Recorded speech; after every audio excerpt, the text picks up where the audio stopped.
Good morning champions. तो सुबह हो गई है और हमारी तरफ से हर सुबह 6 बजे आपको इम्पॉर्टेंट करंट अफेयर्स करवाया जाएगा। तो सुबह सुबह करंट अफेयर्स की तैयारी हमारे साथ।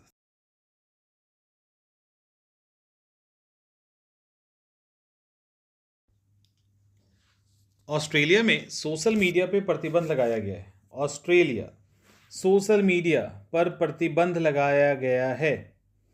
यहाँ पे ध्यान रखिएगा कि ऑस्ट्रेलिया में 16 साल से कम उम्र के बच्चों पे प्रतिबंध लगा है। तो एज याद रखना है 16 तक के बच्चों को, और वो भी पूरा का पूरा इंटरनेट एक्सेस पे नहीं लगाया गया है, बल्कि ऐसे सोशल मीडिया प्लेटफॉर्म या ऐसा साइट जिससे उनके mental and physical health growth पे दिक्कत हो, उस पे इस कंट्रोल को लगाया गया है। ऑस्ट्रेलिया, ये आपके सामने ऑस्ट्रेलिया है और ऑस्ट्रेलिया की जो राजधानी है वो देख लीजिए, कैनबरा। कैनबरा ऑस्ट्रेलिया की राजधानी है। और इसके अलावा मतलब ऐसे ओवरऑल आप देखिए तो ऑस्ट्रेलिया एक ऐसा कॉन्टिनेंट है, 6 नंबर पे तो आता ही है, साथ में ऐसा कॉन्टिनेंट है जहां एक भी एक्टिव वोल्केनो नहीं है। ये है न्यूजीलैंड। वेलिंगटन इसकी राजधानी है।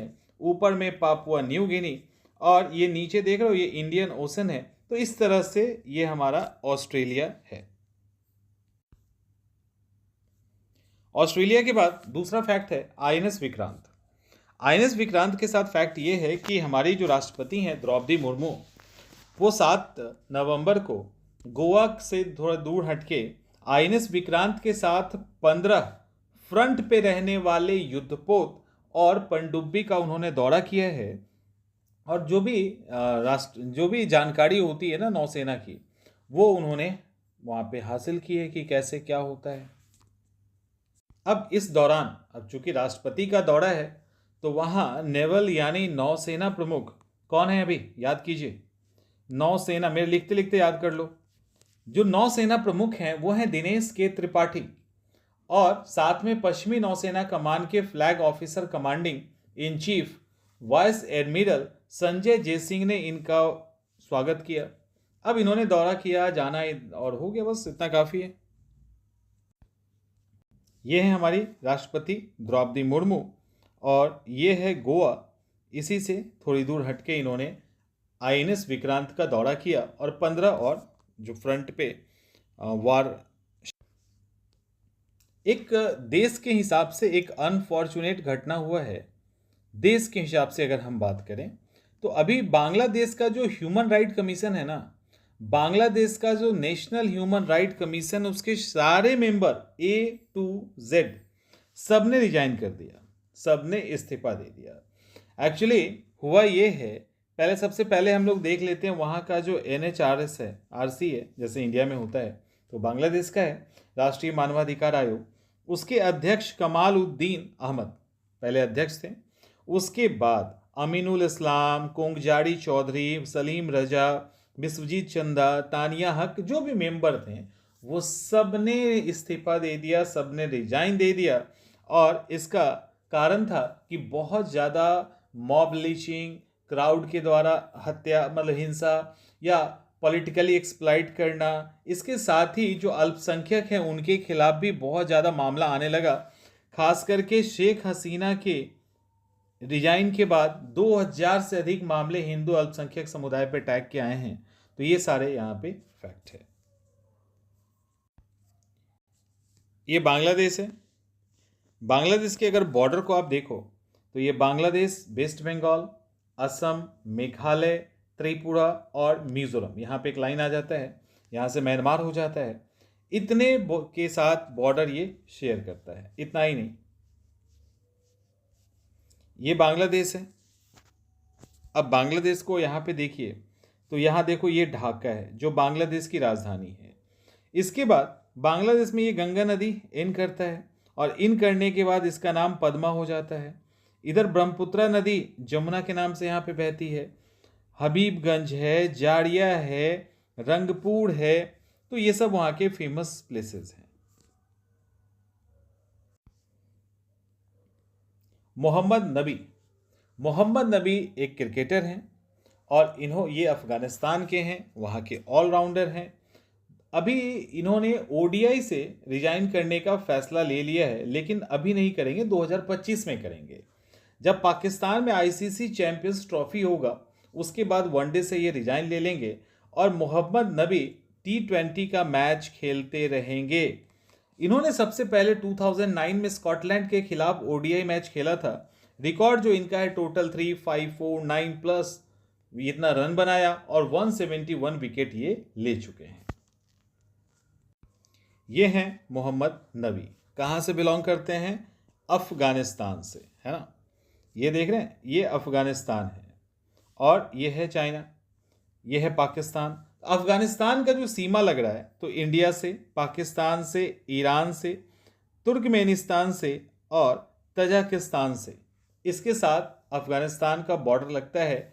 ध्यान रखिएगा, जो अफगानिस्तान का बॉर्डर है वो भारत के साथ लगता है 80 किलोमीटर अप्रोक्स। और चूंकि ये पीओके का हिस्सा भी है वो इलाका, तो डायरेक्ट बॉर्डर तो टच नहीं करता, लेकिन जब पेपर पे हम लिखेंगे तो हम बताएंगे कि अफगानिस्तान भी हमारा एक पड़ोसी देश है और उसके साथ भी हमारा बॉर्डर टच करता है।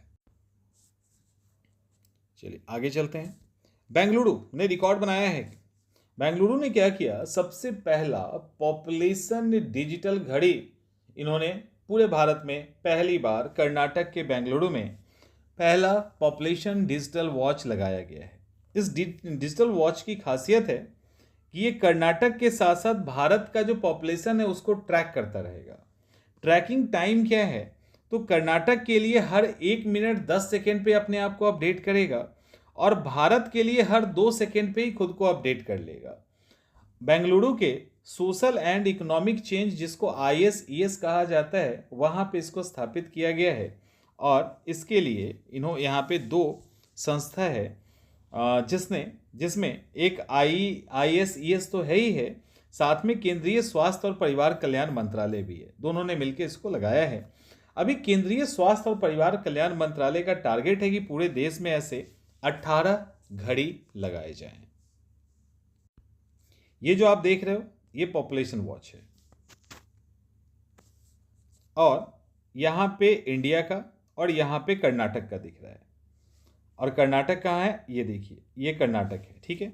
अगर आप कर्नाटक को देखेंगे तो आपको मैप दिखेगा।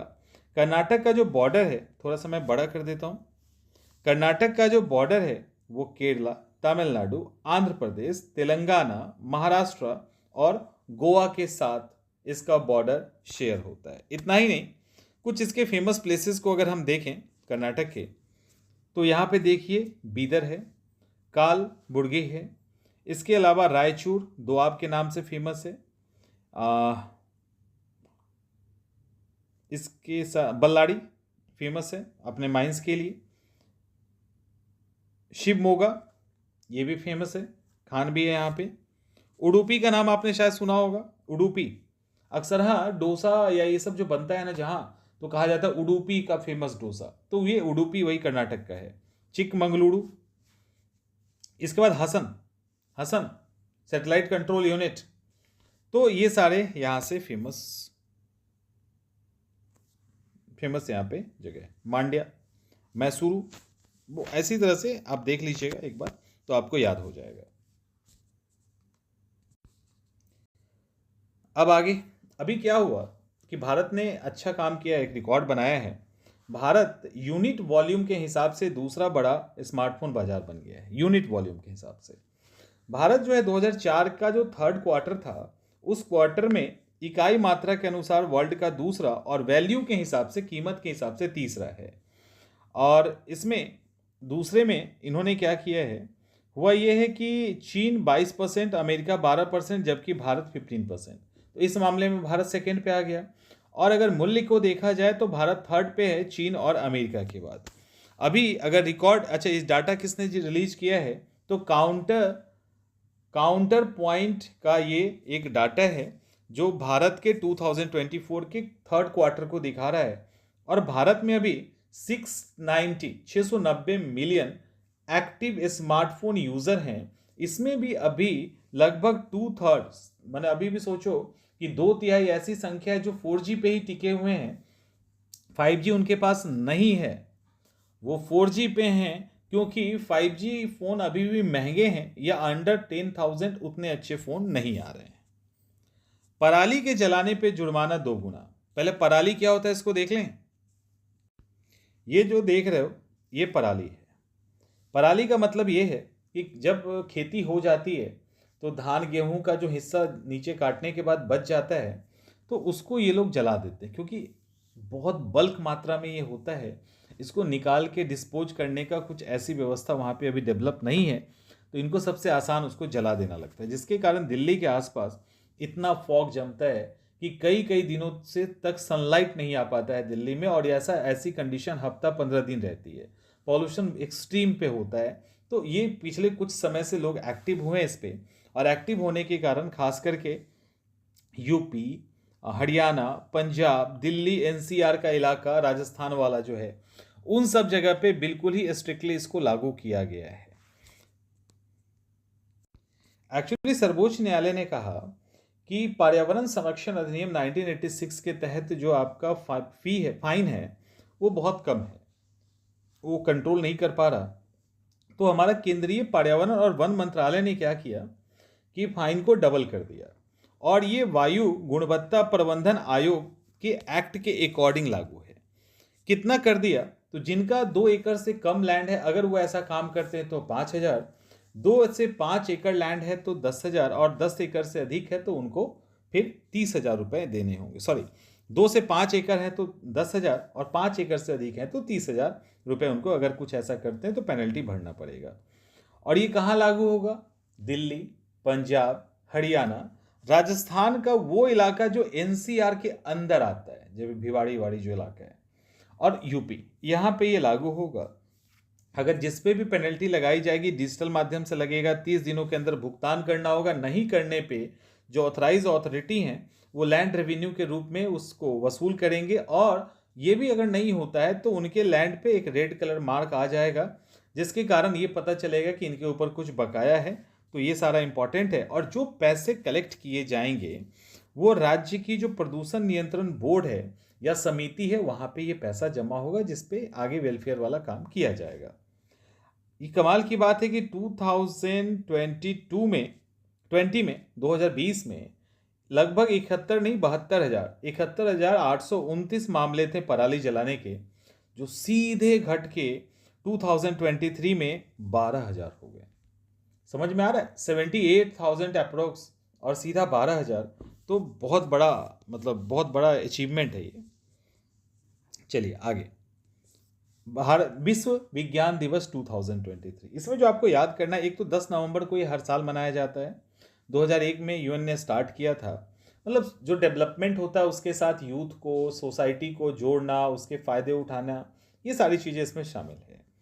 2024 का थीम है युवाओं को अग्रणी बनाना, युवाओं को अग्रणी बनाना। और एक और चीज़ याद रखिएगा, 2024 से 2033 के बीच 10 साल में जो यूएन है, हमारा यूनाइटेड नेशन महासभा, उसने क्या किया, अगस्त 2023 में इस पूरे दशक को विज्ञान के लिए अंतर्राष्ट्रीय दशक, इंटरनेशनल डेकेड घोषित किया जाता है ना, तो इसको अंतर्राष्ट्रीय दशक विज्ञान के लिए कहा गया है। तो ये इंपॉर्टेंट है, इसको ध्यान रखना है।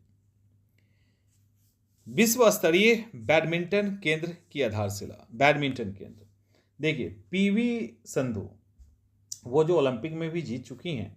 7 नवंबर को विशाखापत्तनम का एक गांव है जिसका नाम है चिन्नन्ना गादली, वहां टोटल 3 एकड़ लैंड पे इन्होंने Sindhu centre for badminton and sports complex रखा है। और जून 2021 में इसके लिए जगमोहन रेड्डी की जो सरकार थी, उन्होंने इनको 2 एकड़ पहले लैंड दिया, बाद में फिर उसको बढ़ा के 3 एकड़ कर दिया। यहाँ पे इंटरनेशनल लेवल पे कोर्ट होंगे, ट्रेनिंग दिया जाएगा, ये सारी चीज़ें होंगी। ये पीवी सिंधु हैं जिनको आप जानते हैं ऑलरेडी। और ये है आंध्र प्रदेश। आंध्र प्रदेश देखो यहाँ पर है, तेलंगाना इससे अलग हो गया। आंध्र प्रदेश का जो बॉर्डर है तमिलनाडु, ऊपर में आ जाइए यहाँ तो उड़ीसा, फिर इधर आइए तो तेलंगाना, और नीचे आइए तो कर्नाटक के साथ इसका बॉर्डर शेयर होता है। कुछ फेमस प्लेसेस को अगर आप देखो तो आपने विशाखापत्तनम का नाम सुना होगा, शायद मैप में देखा है कि नहीं, यहाँ पे देख लीजिए। ये विशाखापत्तनम है, ये यनम है। यनम वही जो पौंडीचेरी पुदुचेरी का पार्ट है, यनम। काकीनाडा यहाँ पर है। ईस्ट गोदावरी, वेस्ट गोदावरी, कृष्णा, गुंटूर का नाम आपने सुना होगा, कुर्नूल का नाम आपने सुना होगा। इसके बाद नेल्लौर का नाम तो 100% सुना होगा। चित्तौड़ का नाम रानी चिन्नम्मा, ठीक है, तो वो भी आपने सुना होगा। तो इस तरह से ये आंध्र प्रदेश है और हमारा आज का करंट अफेयर्स पूरा होता है। इस क्लास के साथ इतना ही। जल्दी ही हम दूसरे क्लास के साथ मिलेंगे, तब तक अपना ध्यान रखिए।